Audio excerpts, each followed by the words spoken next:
ചോറ് വിളമ്പട്ടെ? വേണ്ട, നീ കഴിച്ചിട്ട് പോയി കിടന്നുറങ്ങിക്കൊള്ളൂ.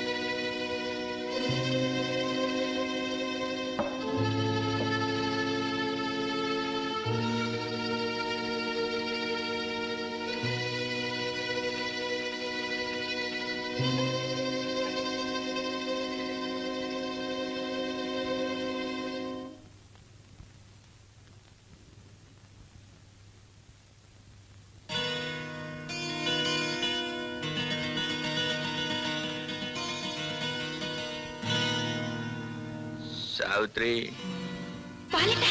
എന്താ ഇത്? സാവിത്രി, അരുത് ബാലേട്ട, ഇത് തെറ്റാണ്. തെറ്റോ? അതെ, ഞാൻ ബാലേട്ടനെ കുറിച്ച് ഇങ്ങനെയല്ല കരുതിയത്.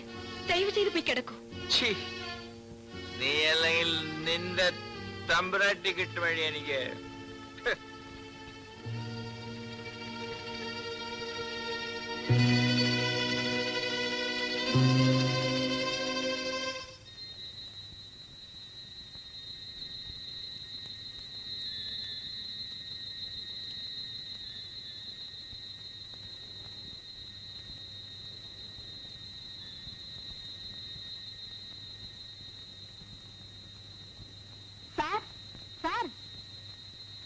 സാർ ഞങ്ങളെയൊക്കെ ഒന്ന് മറന്നു കളഞ്ഞല്ലേ?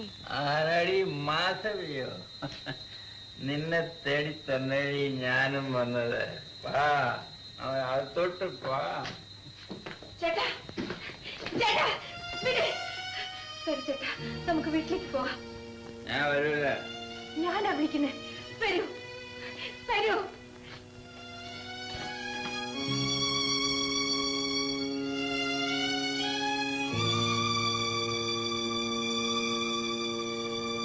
കൈ കിട്ടിയ തട്ടിപ്പറിച്ച് നീ നശിച്ചു പോകേ ഉള്ളൂ. ഇരിക്കൂ.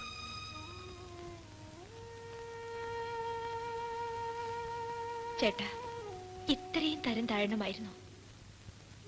ഒരു പെണ്ണിന്റെ മുമ്പിൽ നിയന്ത്രണം വിട്ടു പോകുന്നവനാണ് ബാലേട്ടനെന്ന് ഞാൻ കരുതിയിരുന്നില്ല. നിങ്ങൾ എനിക്ക് പുനർജന്മം തന്ന് വലിയൊരു മനുഷ്യനാണ്. എന്റെ ശരീരമാണ് ബാലേട്ടന് ആവശ്യമെങ്കിൽ ഇതാ ഞാൻ ഇവിടെ തന്നെ ഉണ്ട്. എന്നോട് ക്ഷമിക്കൂ. ചേട്ടനെ ജീവന് തുല്യം സ്നേഹിക്കുന്നവളാണ് ഡെയ്സി.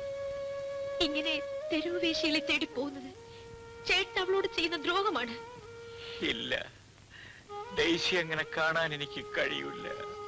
എന്നാൽ അവളുടെ മനസ്സിൽ നിറഞ്ഞു നിൽക്കുന്നത് ചേട്ടൻ മാത്രമാണ്.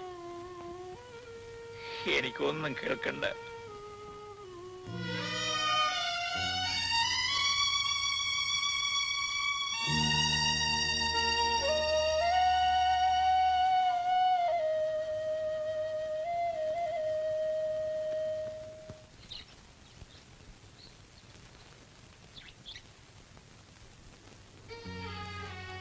ബാലേട്ടാ, ബാലേട്ടാ,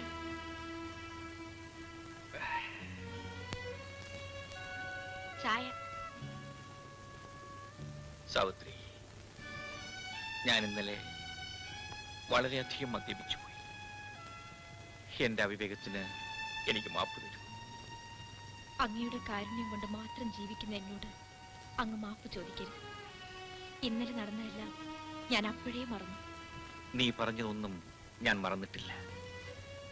ഡെയ്സി എന്റെ രക്ഷിതാവിന്റെ മകളാണ്. അവളെ വിവാഹം ചെയ്യാൻ ഞാൻ അർഹനല്ല. ഞാൻ വിവാഹം ചെയ്യുന്നെങ്കിൽ അത് നിന്നെ മാത്രമായിരിക്കും. ബാലേട്ട, എങ്ങു നിന്നോ ഓടി വന്നവളാണ് ഞാൻ. ബാലേട്ടന് എന്നേക്കാൾ നിലയും വിലയുമുള്ള പെണ്ണിനെ കിട്ടും. ഏറ്റവും വിലയുള്ളതായി ഞാൻ കരുതുന്നത് ഇഷ്ടപ്പെടുന്ന പെണ്ണിനെയാണ്. ഡെയ്സി ഇപ്പോഴും എന്നെ സ്നേഹിക്കുന്നു പറയുന്നത് കൊണ്ട് അവളുടെ വിവാഹം കഴിഞ്ഞിട്ടേ നമ്മുടെ വിവാഹം നടത്തൂ. അതുവരെ നിന്റെ നേരിനെ പോലും ഞാൻ സ്പർശിക്കില്ല.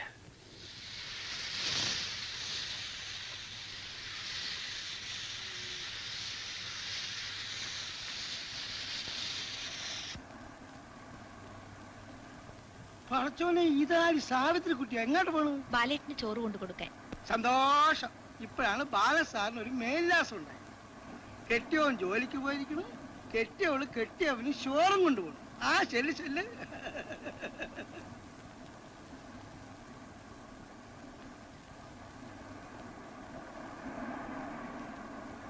ചോറ്.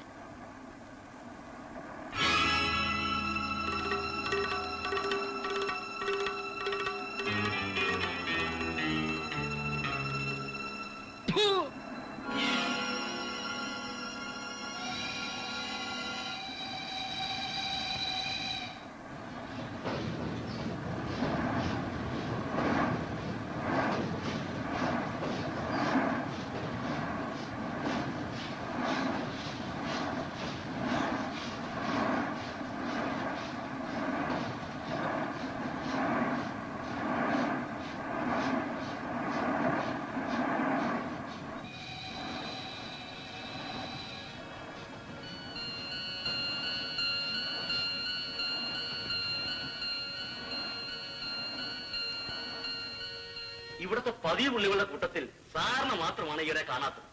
പുതിയതൊന്നുമില്ലല്ലോ, പിന്നെ എന്തിനാ ഇങ്ങോട്ട് വരുന്നേ? അയ്യോ, ഇപ്പോഴുള്ളതെല്ലാം പുതിയതല്ലേ? ദ്രാക്ഷായനെ, അമ്മണി, എലിക്കുട്ടി, ഇങ്ങോട്ട് വരേൻ.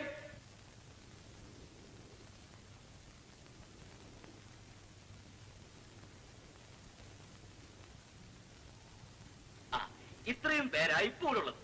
മനസ്സിൽ പിടിച്ചത് ഏതാണെന്ന് വെച്ചാൽ കബൂലാക്കി. എവരെയൊക്കെ ഞാൻ ഇതിന് മുമ്പും കണ്ടിട്ടുള്ളതാണല്ലോ. നിങ്ങളൊക്കെ പോയി. സാറേ, ഹോട്ടലിൽ നിന്ന് ശാപ്പാട് വരുത്തിക്കുന്നത് പോലെ 8 വാക്കിന് പല മുതലാളിമാരും കാറായി. പറയുന്ന കാശ 8 മണി കഴിഞ്ഞാലേ ഇവിടെ ഒരെണ്ണത്തിനെ കാണത്തില്ല. ശരി, ഞാൻ ഇറങ്ങുന്നു. ഉള്ളത് ഈ പങ്ക് കഴിച്ചിട്ട് പോകുന്നതായിരിക്കും ഭംഗി.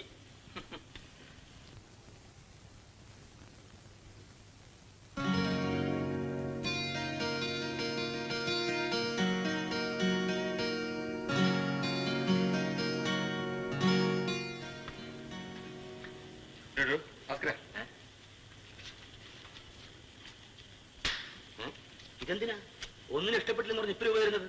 ഇപ്പൊ പൂത്താലോട്ട് അകത്തോട്ട് പോയില്ലേടോ? അയ്യോ, ഇന്ന പിരി അത് മാത്രം നടപ്പില്ല. വന്താനം വെച്ചോ 100 രൂപ. എത്ര രൂപ തന്നാലും ഈ ജന്മത്ത് അത് സാധ്യമല്ല. അതേ, കമലാക്ഷമ്മയുടെ മോള് സാവിത്രിയാ. എനിക്ക് അവളെ മതിയിടോ. മതിയെന്ന് വെച്ച കാര്യം നടക്കണ്ടേ? എത്രയോ മുതലാളിമാർ ലക്ഷക്കണക്കിന് രൂപ വെച്ച് നീട്ടിയിട്ടും കമലാക്ഷമ്മ സമ്മതിച്ചിട്ടില്ല.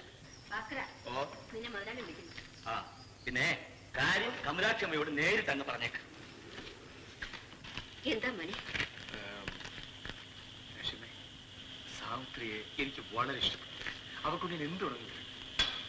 വേണ്ട മുനി, ഈ ആഗ്രഹമേ നിനക്ക് വേണ്ട. ഇക്കാര്യത്തിൽ നീ എന്നെ അമ്മയായിട്ട് തന്നെ കാണണം. ഗതികേട് കൊണ്ട് ഞാൻ ഈ നരകത്തിൽ വന്നു വിട്ടു. പക്ഷേ എന്റെ ജീവനുള്ളവരെ അവളെ ഈ വഴിക്ക് വിടുകില്ല. പിന്നെന്തിനാ അവളെ ഇവിടെ കൊണ്ട് നിർത്തിയിരിക്കും?